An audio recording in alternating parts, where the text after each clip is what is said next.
Hi Swifties, I wanted to bring something to your attention, specifically if you got signed CDs in the United States. It's currently being reported by at least 50 Swifties that their signed CDs are being stolen in transit. More specifically, if they're coming by USPS or DHL, the common denominator seems to be the CDs that are being shipped from Kentucky. Now, while I personally do not possess any connection to Taylor Swift or Taylor Nation or UMG or USPS, DHL, and I know as little information about this as you guys do, the reason I didn't say anything yesterday is because I was frantically trying to find information in the background, but unfortunately I can't, so the next best thing is to just bring awareness. So while the likelihood of this happening to you specifically is very small, if it does, the first thing you need to do is immediately send an email to taylorswift@umgstores.com. That is Taylor Swift's customer service support for her merchandise shop. The next thing you need to do is post about it and tag Taylor Swift, Taylor Nation, UMG, DHL, USPS, whoever was in charge of shipping your package. In the United States, opening someone else's mail is a federal crime. So while I can't guarantee a perfect solution for you, and I'm so sorry, I wish I could, merch shop customer service team typically responds within 24 hours. And if enough people are sending an email, it's bound to raise a red flag. And if you receive your signed CDs, totally fine, good, I'm happy for you.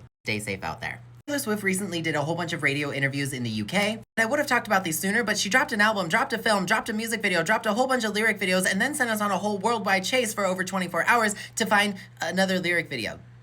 So, sorry for the delay. In a lot of these interviews, she talks about mostly the same things. How happy and excited she is to be releasing this record, how much she loves this era, and how happy she is that she's releasing an album that reflects how she currently is in her life right now. Because sometimes when you're making music, there's a big long delay between when you write and record something to when it's actually released, and your life can change a whole lot during that time. On her Capital FM interview, she talked about the fate of Ophelia, and how she loves that that song combines older language with modern vernacular. She also confirmed that most of this album was actually written on the European leg, not just recorded. While she was on the European leg, her base was actually back in London. In every interview, she showed off her new rock very happily. And honestly, the size of that thing, I would too. On Hits Radio, she talked about how proud she is of everyone who worked on the Eras tour, gave absolutely everything and went above and beyond for the fans. She joked about replacing scrolling with hobbies, because while on the Eras tour for 2 years, she didn't really have hobbies, which is something she actually joked about at the Eras tour, in her 100th show at Liverpool. She also said that one of the reasons she avoids social media is because social media algorithms knows what she wants to see. And a lot of the time, that becomes stuff about her. So for the sake of her own sanity, certain things will always find their way to her, especially if it's something fans want, but she does not actively go seek it out anymore. And that's because we live in a time of rage baiting, and where getting attention is monetized. She also talked about Ophelia on this interview, and how that song was so much fun to write, because it's about forgiving yourself for going through something that didn't pan out the way you thought it would. And it's like giving yourself permission to not have it all figured out, which I think is a beautiful way of looking at that song. She also confirmed that it's Travis's and her dad's favorite song on the album. She also joked that she was disappointed that none of the DJs asked her about Wood.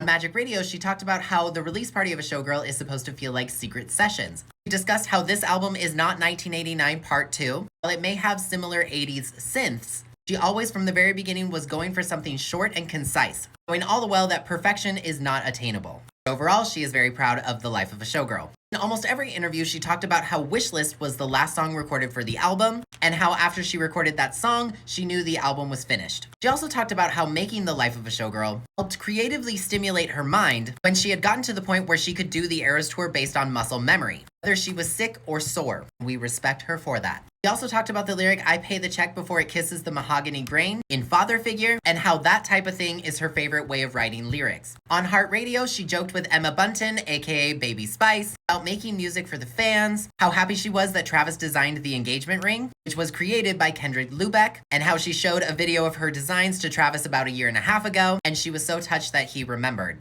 Also confirmed that she loves this era, she does not want to move on to the next one yet. Meaning, we're just getting started and she wants to make more music videos. With as much as she brought up Ophelia and Wishlist in all of these interviews, I'm just saying, if either of those wanted to be a single, I wouldn't complain. On BBC Radio 1, she talked about how The Life of a Showgirl is happy pop, but also has some teeth to it. She joked that it's always fun to write about some drama that somebody is shoving into her life. And while it is definitely based on her life, she also really enjoyed playing characters on this record as well, something she has done for many years, most notably on Folklore and Evermore. She also basically invited literally everyone she spoke to the wedding, which will not be happening anytime soon as she wants to focus on her album. these interviews, she also mentioned that she will not be doing a lot of interviews, but I can tell you as a fan, it's so fun to see again. What did you think of her interviews? Let me know your thoughts in the comments. A lot of you have been asking me about my actual feelings about the scavenger hunt and the use of AI and all that sort of stuff, so I wanted to talk about that real quick. Number one, I'm not a huge fan of AI. I think there are some cases where it's beneficial, but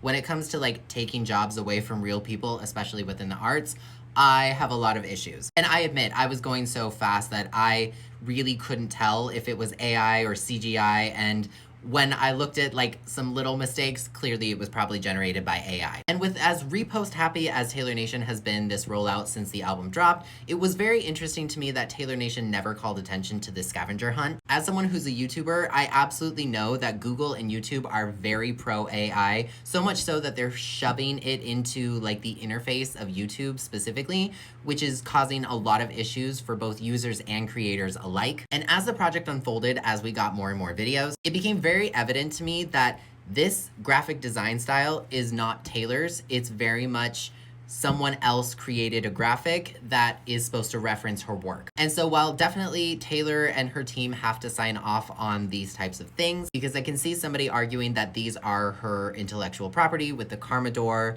and the references to her music, but it's also important to take note that her music was never used in this process and her likeness was never used in this collaboration. And again, Taylor Nation never actually called attention to it. So a lot of my frustration comes down to Google's incessant need to include AI in everything. I do think in this case, criticism of Taylor and her team as someone who has been vocally against AI in the past is valid, but I do think a lot of it comes down to Google and Google's choices, which is part of the reason that once the puzzle was solved, I stopped posting about it, other than obvious references to it because it was something that happened in our fandom. Companies everywhere are thrusting AI into everyone's consumption, even though most people don't want it. I mean, the fact that people will distrust anything they see on the internet while also trusting everything they see on the internet is a huge problem. So to answer your question, I am personally not a fan of AI, especially when it is so damaging to the environment, especially with the amount of water that is used to cool the systems that generates AI. I wish Taylor and her team had been a little bit more careful about this collaboration. I do take value that they really didn't promote it and it was mostly Google, and instead they focused on YouTube, but it's still an issue that should have been addressed. But again, most of my frustration is with Google's incessant need to include AI in literally everything, to the point where all of those videos could have been created by a person. The scavenger hunt itself was fun and exhausting,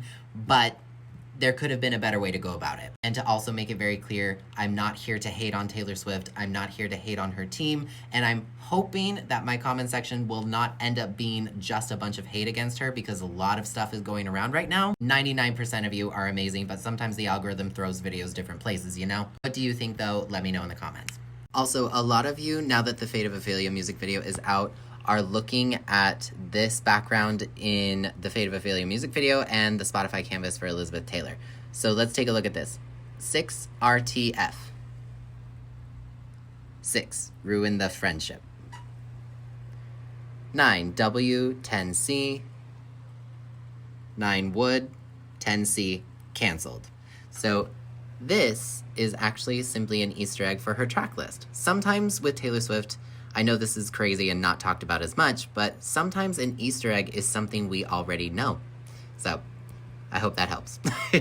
Her team and her record label are bound and determined to break Adele's record. In a brand new post, she said, being in the studio and creating these songs was an unforgettable experience, but luckily I don't ever have to forget it because I was recording while we were writing, and now it's a way to look back on the process and give you guys a glimpse into how we wrote these songs and hear the moments we thought of these ideas in real time. Remember the acoustic version physical CDs we got the other day? Yeah, so LOL, on iTunes, you can buy the Alone in My Tower acoustic version, which includes 2 original songwriting voice memos, as well as the acoustic versions of The Fate of Ophelia and Eldest Daughter. We also got to see some behind-the-scenes pictures of them writing and recording the album. I absolutely love this one in particular. My dream team has assembled. This is Max Martin and Taylor writing. I wonder what song they're writing here. This is digital only, so it is marked as $4.99 US, and you can only get it on iTunes. With The Life of a Showgirl, Taylor has already shattered a whole bunch of records, and it would definitely seem like they're going for the all-time record. Remember, this is available if you want it. You don't have to purchase it. She's broken enough records without it. I expect something like this to happen for the other 3. What are your thoughts? Let me know in the comments. There's a lot of discussion going around about The Life of a Showgirl and comparisons to Taylor's last album, The Tortured Poets Department. While I'm still sitting with this album myself before I really give all of my opinions, I do want to hone in on one thing in regards to the comparison to the Tortured Poets department. For the purposes of this specific video, I'm going to hone in on one specific song. That is The Fate of Ophelia. Again, I'm not talking about the whole album in this video, I'm talking about one specific song. Comparing a song like The Fate of Ophelia to a track like The Prophecy, or I Hate It Here, or Peter from the Tortured Poets department is already an apples to oranges comparison. You're comparing two different microgenres of pop music and two different writing styles to each other. That doesn't make sense. If you would like to get online and criticize a song like The Fate of Ophelia, a better song to start comparing it with is Ready For It. Both songs are album openers, both songs are singles, both songs have music videos, both songs are about finding love after being treated wrongly for years, and most importantly, and I cannot stress this enough, both songs are written and produced by the exact same team. That is an apples to apples comparison. And since we're here, we might as well. On The Fate of Ophelia, one of the lyrics that is being highly criticized is, "Keep it 100 on the land, the sea, the sky, pledge allegiance to your hands, your team, your vibes." The most common rhetoric being that it's cringy or it's not great lyricism. But if we jump over to Ready For It, you can also argue that, baby, let the games begin, let the games begin, let the games begin now, baby, let the games begin, let the games begin, let the games begin is not great lyricism either. But both of those sections serve a very specific purpose in both songs, to be a hook. In the case of Ready For It, it relies on repetition. The Fate of Ophelia, it relies on a rhythmic change. Save my heart from the fate of Ophelia. Keep it 100 on the land, the sea, the sky. Baby, let the games begin. Let the games begin. Let the games begin. It gets in your head. And since a lot of people are quick to highlight the lyric, keep it 100 on the land, the sea, the sky, it worked. It got in your head, even if you don't necessarily like that lyric, which is perfectly fine. You don't have to like every lyric. You don't have to like every song on an album. That's totally fine. But furthermore, let's take a look at the bridge. This is the bridge of Ready For It. Baby, let the games begin. Whereas The Fate of Ophelia has a very full, thought-out bridge. "'Tis locked inside my memory, and only you possess the key, no longer drowning and deceived, all because you came for me." And you'll notice, yes, it does repeat, like Ready For It. Now, I'm absolutely not gonna fight you that something like The Prophecy is much more poetic, much more thought out. That's where a song like The Prophecy has both Ready For It and The Fate of Ophelia beat. The Prophecy is a more traditional ballad acoustic pop song. Ready For It is designed to sound industrial, big, and larger than life. Fate of Ophelia is supposed to instead feel more cinematic. It's a softer production style, but still contains elements of darkness that Ready For It has. If you don't like The Fate of Ophelia, that's your choice, that's fine. Trying to compare it to songs that it's not meant to be compared to and aren't equal from the beginning is not a fair comparison. Now, I personally love all three songs. The Fate of Ophelia for when I'm happy, Ready For It for when I'm feeling like a badass, The Prophecy for when I feel like no one loves me. The range.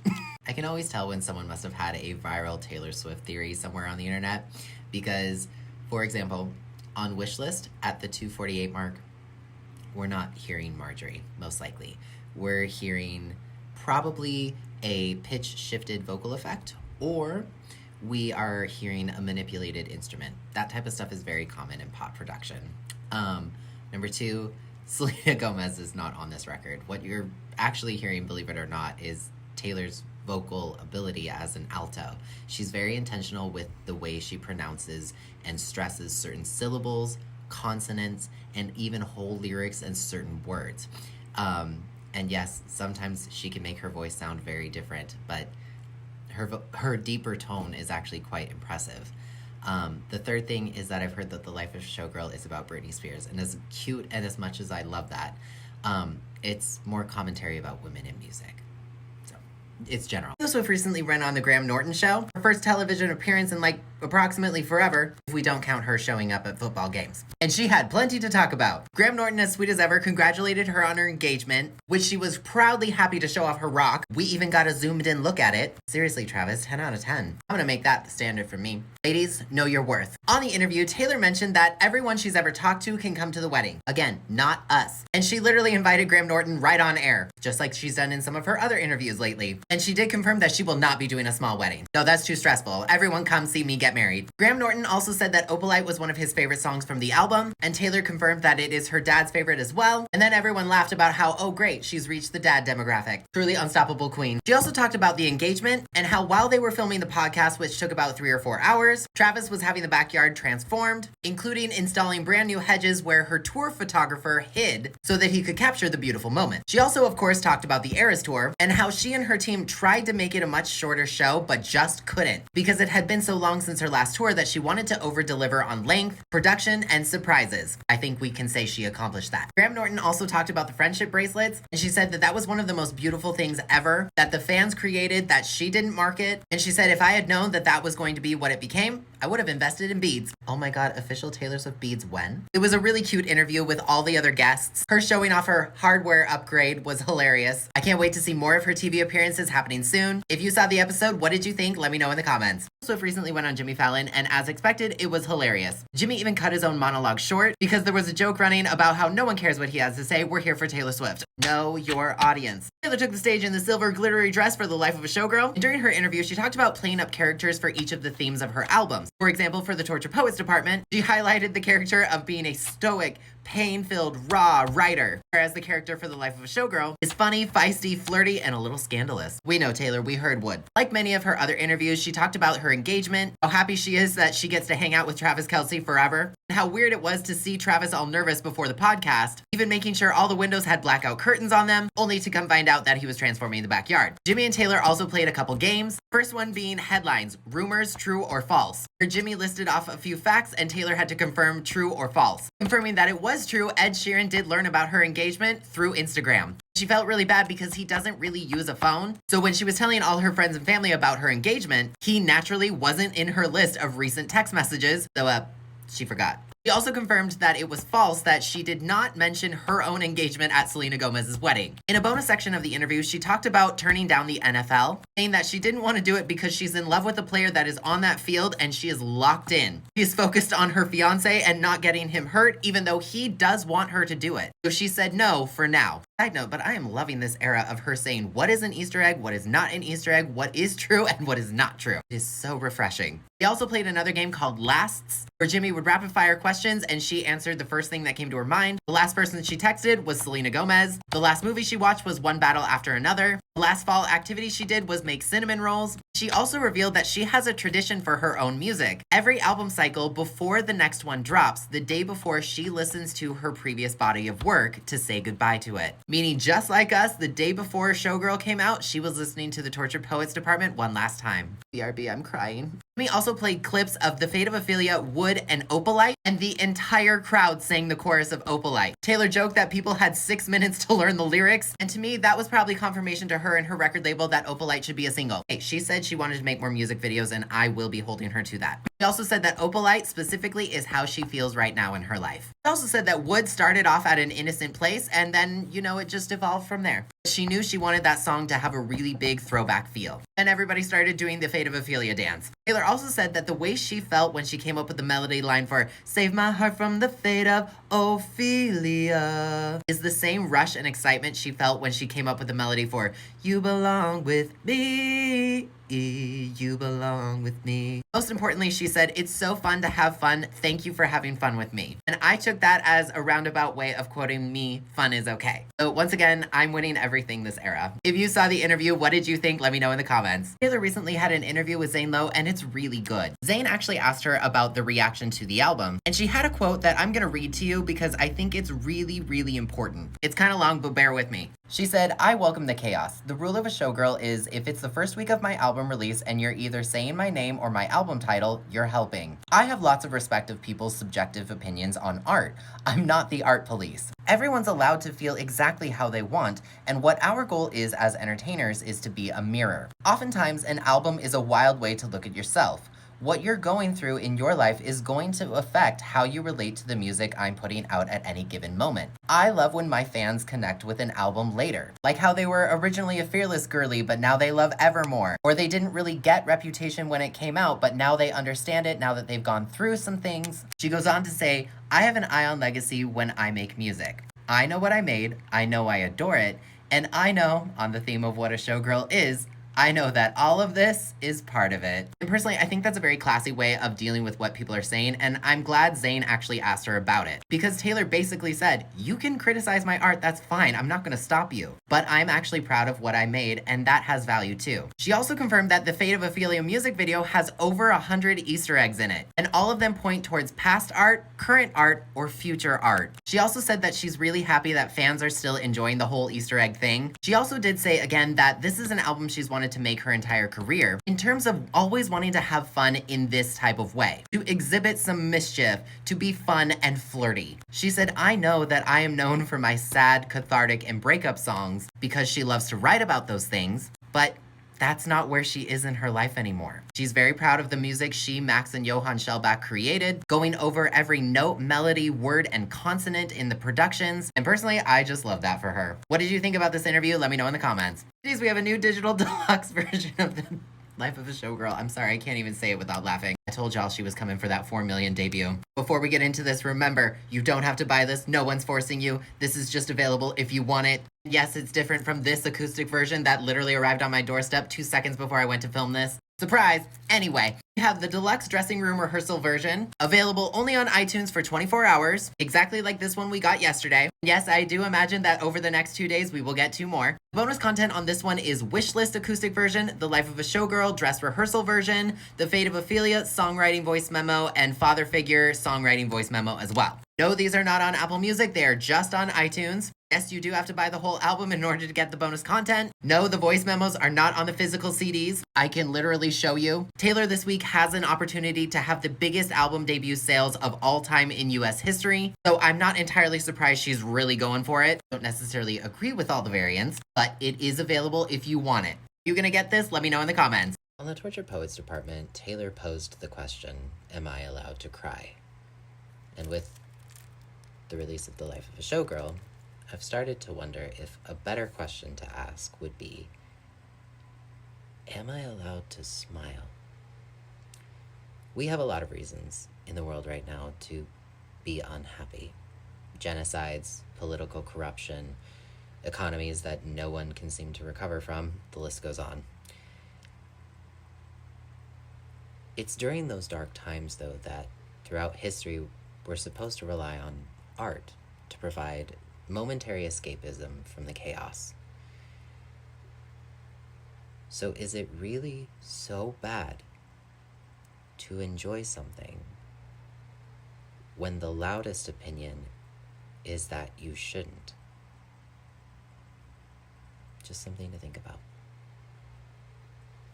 The Life of a Showgirl will be Taylor Swift's last album. According to her interview on BBC Radio 2, the answer is flat out no. She said that's actually a shockingly offensive thing to say. People don't get married just to quit their jobs. She did say, I understand why my fans panic sometimes. She's with the person she's with because he loves what she does. And both her and Travis are very fulfilled at what they both do, and their passion connects them together. Because when you boil it down, they both do 3.5-hour shows to entertain people in stadiums. When he's there, it's called the locker room. When she's there, it's called a dressing room. We talked a lot about the Eras tour and how there were definitely a lot of orange clues for the album on the tour. And she said she wants to go back and play in Wales because the crowd was incredible. Good job. She said that absolutely no one has figured out what the Black Dog is about, and part of the reason she didn't do interviews for the Tortured Poets department was because it felt weird. She was miserable when she wrote it, but she was super happy when it dropped. Like, as a songwriter myself, I get that. She did also confirm that anyone who was on the Eras tour that appears in the Fate of Ophelia music video did get to hear the song. So while they did use a click track to film the music video, all of her Eras tour gang had already heard the song. She also talked about letting Abigail know that she would be mentioned in Ruin the Friendship, as well as reaching out to the Elizabeth Taylor estate to let them know that she was going to be mentioned. As a joke, Scott asked Taylor if she would ever go to space, and she said no. She said, I would never go to space. I have no reason to go to space, and if I go to space, no one's gonna believe that I went to space, and it's cold and scary, and can I come back down? And they both laughed because Taylor was like, why did I just freak out and feel like you were sending me to space? It's a really great interview. Make sure you check it out if you haven't already. If you've watched it, what were your favorite moments? Let me know in the comments. Late last night, Taylor Swift dropped the Life of a Showgirl track-by-track version without any warning, without any information, and it just appeared on Apple Music and Spotify, getting 0 promo as of this filming, and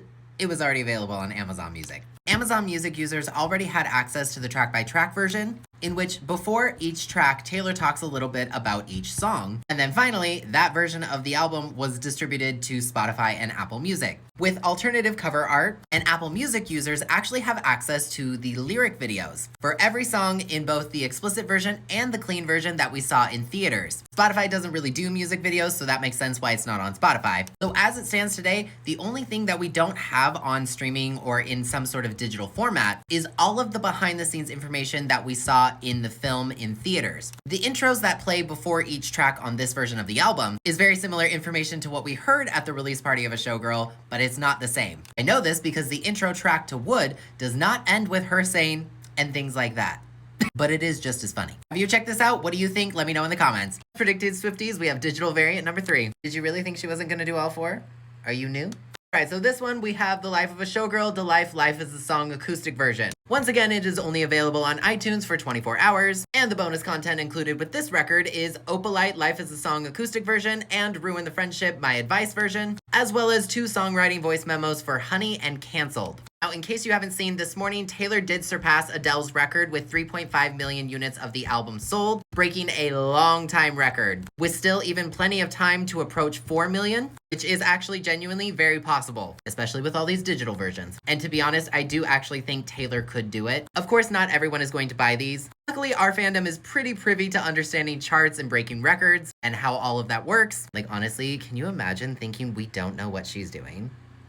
Her voice memos are always fun and revealing for those of you who like to collect things. Like I said, it will be available until tomorrow when inevitably we get the 4th and final one. And then maybe after that, we could do some apparel. Follow for more updates and let me know if you'll be grabbing this in the comments. Taylor Swift recently went on Late Night Seth Meyers and it was hilarious. She talked about how the rollout for The Life of a Showgirl has been her favorite album release by far. And she loves seeing all the funny and clever things that fans are doing reacting to the music. But this rollout is also extra special because she has her dad, her mom, and her brother with her the whole time. Even when she started out doing interviews over in the UK. She also made a funny joke about how Andrea was like, they don't have Wheel of Fortune on the TV here. She also stressed just how much she loves this record, and she also appreciates that the people she makes her music for really appreciate it. She also talked a bit more about the Fate of Ophelia music video, and how the pirate ship scene is supposed to be a callback to the Eras Tour, and more specifically, The Man, because her male dancers were so funny on the Eras Tour that she wanted them to just turn it up to the max for the pirate ship scene. And Taylor, I don't know, I saw a yawn on that ladder again, and I'm thinking that lavender haze might be in there too. Mother also talked about her bread, and how obsessed she is with everyone's bread puns. She also joked that the loaf of Ophelia and Are You Bready for This were probably some of her best work that will be appreciated after its time.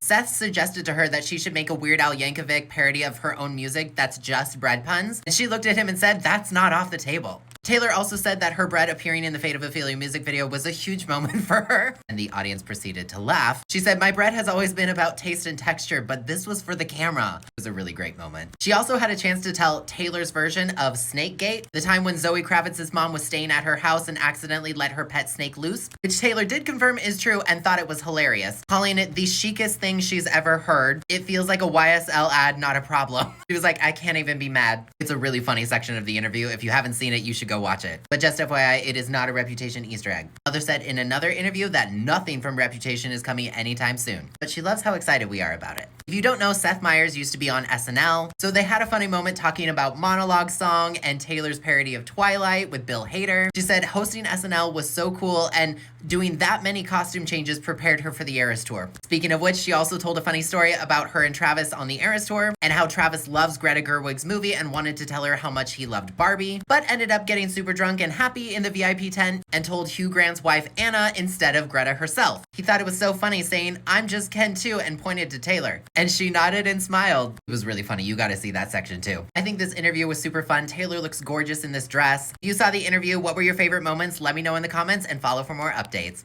As expected, we have the 4th digital variant of The Life of a Showgirl. This time we have the Deluxe So Glamorous Cabaret version, and I know a lot of you were waiting for this one because you love Elizabeth Taylor. As you should. Good job. Interestingly, this one is only available for 10 hours, which to me makes sense because this is the last day for charting. Taylor, I see you. We all see you. Literally no one is fooled. Get that 4 million. Anyway, bonus content for this edition is Elizabeth Taylor So Glamorous Cabaret version, Elizabeth Taylor Original Songwriting Voice Memo, Wood Original Songwriting Voice Memo, and Ruin the Friendship Original Songwriting Voice Memo. Again, yes, this is different from the physical version, as this version does not have the voice memos for Wood and Ruin the Friendship. This album is already set to be the biggest debut in US history. Wait, hold on one second. I'm trying to get Twice tickets. K-pop stands, you'll understand. Okay, we're good. I still have some time. I expect that this will probably be the last digital variant for now. While I think Taylor and her team tried to outsell the Tortured Poets department, I don't think they expected it to sell this well. She will probably hold this record for a very long time. Will you be getting this version? Let me know in the comments and follow for more updates. Swift really said, you are not getting any merch until we reach 4 million, you losers. Ouch! out of nowhere, we have a brand new digital variant of The Life of a Showgirl that is for US only, and it has all of the voice memos, including a brand new one for eldest daughter. So that's 2 voice memos for The Life of a Showgirl, 1 for the fate of Ophelia, father figure, honey, canceled, and like I said, eldest daughter now. Everybody wants merch, but Taylor and her team literally want this 4 million, which at this point is more of a meme than anything. So if you were not able to get any of the voice memo editions from the rest of this week, here is your chance to get it all in one. I'm sorry, I have to laugh because it's so funny. It's a big problem and I don't agree with it, but it's so funny at this point. I have to laugh. Also, randomly, there's now a digital version of the anthology. I don't even know what to say about this, guys. I just have to laugh. It's available if you want it. If you didn't get any of the other versions, no, none of the acoustic versions are on it. It's just the voice memos. It's available for 6 hours. Follow for more updates and I'll keep you posted. 50s, it looks like merch is finally on its way. Taylor Nation just posted, "You deserve what you want, hope you get what you want. Something is coming at 12 p.m. Eastern Standard Time." And considering we've all been joking that if we get Mother 4 million, we get what we want, and it looks like we are finally going to get merch. I would be shocked if this is anything but that. Sure, are they giving us merch after we spent so much money? Yes. Do I agree with that choice? No. But am I just glad it's finally coming? Yes, there's no countdown for this, so I'm hoping that that means there's going to be a good stock, meaning all of us, hopefully, including internationals, will have a chance to get things. We'll see how that goes based on this album rolled out. I'm very thankful there's no countdown. I think we have countdown and variant fatigue. And if any of the items at the Spotify experience that we saw were actually merch, I'm hoping for this vinyl case, maybe that duffel bag and the slippers. I mean, I'm sure this vinyl case and probably the robe will sell out pretty quickly, depending on the stock. What are you hoping for The Life of a Showgirl merch? Let me know in the comments and follow for more updates. I will be shopping before I post. Okay, thanks, bye. We finally got a merch drop, and did you get anything? Because by the time I finished filming this video, everything could be gone. While I did find some items that I love, I have so many questions. First of all, why was there such little stock? You all nailed it with the Torture Poets department after that first run. So what happened? We will be deducting points for that. Now let's actually take a look at the items. There is a lot of Taylor's face on this merch, and while I don't mind it, some people really do. Very vocally hate it. And when people hate something, I don't know if you learned this week, they speak up about it. I did like the bomber jacket. I'm a sucker for a good bomber jacket, and I actually like that one. I thought about getting the tumbler, but by the time I processed that thought, it was gone, so I assume we all had the same thought. This hoodie could have been cool if this was not the graphic. It's not a bad graphic, it's just not my style. I thought the Sequins Are Forever t-shirt dress was actually kind of cool and very fitting for this era. This is okay. It's simple, it's got lyrics, love that. It's glittery, perfect for the Showgirl era. I liked some of the opalite jewelry, but since I got the Deluxe CDs, I didn't feel the need to purchase. The baby shirt is okay, it's cute. I would have bought the honey crew neck if that was not the picture on the back. If this had just been the lyric, it would have been in my cart faster than I could blink. Her face on the hat is a bold choice. Her face on the sweatpants is a bold choice. Cropped tee is kind of cute. I like the artwork. Again, not my style, but kind of cute. Where was the faux fur coat during Karma at the Eras tour? Literally, oh my god. This is another example of a perfect item for this era. I didn't buy it, but I do think it matches the era well. Same with the necklace. The hat's not bad. Love the clip and beret. The mint t-shirt is an album cover t-shirt. Taylor sweetheart, I love you, but this is not my personal style. If you watch my live stream, you know I'm a fan of Canceled, so I had to grab that hoodie. Plus, it just says The Life of a Showgirl on the front, and I like that. It was simple, not too crazy. This crew neck is also not too bad. I don't mind the film strip look. It was fun to have a phone case for 5 seconds, and then it was gone. We saw these shorts in a few PR packages that a bunch of celebrities got, and I am not a skinny legend enough to rock these. But shout out to you if you can. This crew neck is okay. I like the hair clip. I like the brush before they were sold out. The sweatpants are okay. They match the Spotify crew neck. Not the greatest sweatpants she's dropped, but they're okay. Album cover t-shirt, pretty standard. And I did like this last Life of a Showgirl hoodie. I think this was an error, by the way. They disappeared pretty quickly. Love our Eras Tour dancers as the models for this merch. 10 out of 10 love this. They all look fantastic. I love, love, love it. But I am not a fan of the limited quantities, especially how long we had to wait for a merch drop. I absolutely think these items will come back, so if you missed something, just keep an eye out. I assume there will be more merch like the Tortured Poets department. It will come in waves. The Tortured Poets department, we got a separate lyric collection, and I'm hoping that happens for The Life of a Showgirl. Something that's a little bit more subdued and easier to wear for everybody. Remember, just because I didn't like something, that's totally fine if you did. I didn't hate this merch drop, I just had questions. Were you able to secure the bag, or are you marked safe from this drop? Let me know all your thoughts in the comments. Taylor Swift Easter egg canceled a year before we got it back in London. Last year on the Eras Tour during the London shows, I noticed something as a songwriter that I thought was a little suspicious. And after talking to some of my fellow Swiftie creators who were actually at the London shows, my suspicions were confirmed. During night 6 of the Eras Tour, Taylor Swift played I Did Something Bad as a surprise song on the guitar. But when she started playing, I noticed that those chords felt a little different for that song. While I'm no music theory expert, the key is slightly different, which makes sense for a live performance. Take a listen to a few things. Doing things I haven't done before. And I'm serious, I feel like I've made best friends in this crowd. I deserve something of this caliber. Sound familiar? Like I said, the key is not exactly the same. You'll notice she's wearing the orange dress, and all of the lights are green, which we now know definitely was an Easter egg for The Life of a Showgirl. Taylor also confirmed in several radio interviews that she wrote and recorded this album on the Eras Tour during the European leg, during this section. And what color is the Spotify canvas? It's not hard to imagine that she could have written the song Cancelled by the time she played the final shows in London, meaning this mastermind used a very similar opening to the song that this song is linked to, because both songs tell the same story, about being accused of something that you didn't do, especially if you are a woman in the entertainment industry. In other words, she used her music to foreshadow her own music. I hate her. Here's what you missed on the journey to TS12 Week 9. Taylor Swift and the Eras Tour dancers joined the Fate of Ophelia dance trend. Orange doors started to appear on TikTok when you typed Taylor Swift, which was apparently supposed to start when this campaign started.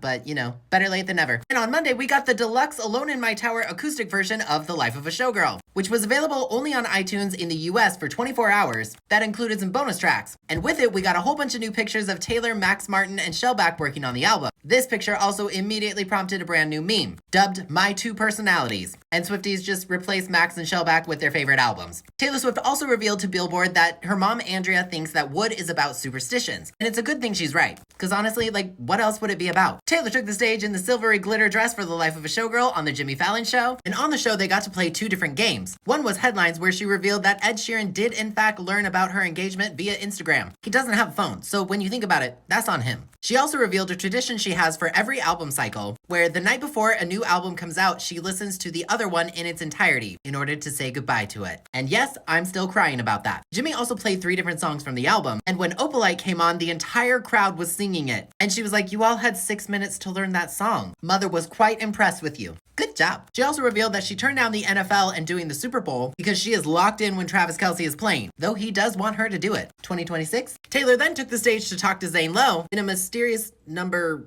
room that no one can make sense of yet. Seriously, what are those? And during her interview, she talked about how Eldest Daughter is a song about trying to figure out how to keep up with people online, when it seems like it's so much cooler to not care about things when you actually do. As you get older, you feel more and more distance to the things that are cool. So how do you keep that connection? She also talked about how The Life of a Showgirl is supposed to be fun and lighthearted. It's supposed to be a little fun and flirty, and it feels like her happy place. When asked about the reaction to the album, she said she welcomes the chaos, but if it's the first week of her release and you're either saying her name or her album, you're helping. But she also has a lot of respect for people's different subjective opinions about art, and that on the theme of being a showgirl, all of this is part of it. She also said, I know I'm known for my heartbreaking and sad and cathartic songs because I love writing those things, but that's not the place where I'm at in my life. And honestly, we love that for her. Normalize people being happy and writing fun, flirty bops about it that don't have to be that deep in comparison to the last record. Anyway, then we got The Life of a Showgirl Deluxe Dressing Room Rehearsal version, with a few more voice memos, also available for only 24 hours on iTunes. Okay, well that's 2 versions. I'm pretty sure the next one's gonna be merch. Mother, we just wanted a t-shirt. But instead, we got the Deluxe Life is a Song version of The Life of a Showgirl, and the track-by-track version of The Life of a Showgirl, which in all fairness, this was already on Amazon Music. They just released it everywhere else. Then we got the Deluxe So Glamorous Cabaret version of The Life of a Showgirl. Okay, Mother, that's enough slices. We just wanted a t-shirt. And then we got the So Punk on the Internet version of The Life of a Showgirl. I believe we wanted a t-shirt. She's not even wearing a t-shirt on the cover. Well, maybe merch will come one day. We'll find out. Earlier in the week, Taylor Swift also went on BBC Radio 2 and talked about how her record label didn't know anything about the album until after they shot the artwork and all of the songs were finished. She also said that there were a lot of orange clues on the Eras Tour and confirmed that centering the titles of The Life of a Showgirl did in fact and was intentional to make the stage of the Eras Tour. Scott also asked her in this interview if this would be her last album, to which Taylor promptly said, What? That is a shockingly offensive thing to say. That's not the reason people get married. People don't get married to just leave their jobs. So definitively, The Life of a Showgirl is not Taylor Swift's last album.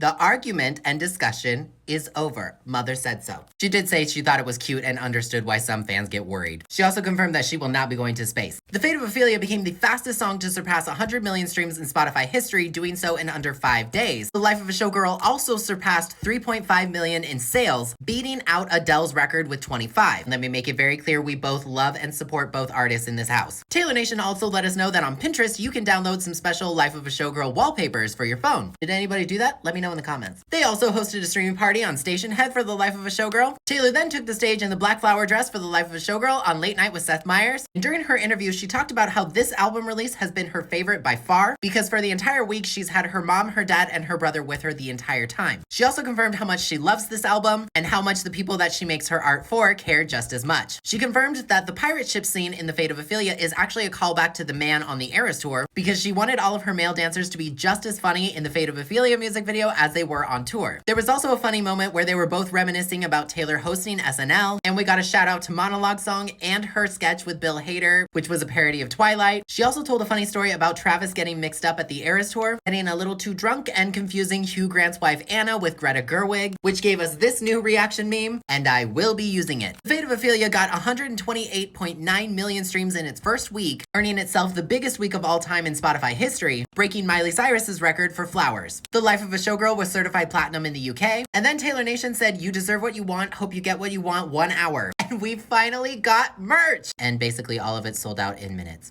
But I do have a rare pick of some of the things being in stock, and everyone loved the merch too. There were no complaints whatsoever. But unrelated, lyric merch when? The Life of a Showgirl passed 1 billion streams on Spotify. Also on Spotify, Opalite became the fastest non-single in history to reach 100 million streams, followed by Elizabeth Taylor. Taylor also surpassed Elvis Presley as the international artist with the most #1 albums in the UK. Taylor also joined Sabrina Carpenter as the only female artist in history to have the #1 album and top 3 songs on the UK charts simultaneously. Okay, shout out to Tabrina. Then Taylor Nation mysteriously tweeted out, "Monday is our first Swift day as Showgirls. How should we celebrate?" I don't like that. And then Good Morning America was like, "We have a huge announcement from Taylor Swift tomorrow morning." I don't like that. Documentary? And that's basically what you missed on the journey to TS12 Week 9. I will see you next Sunday for Week 10.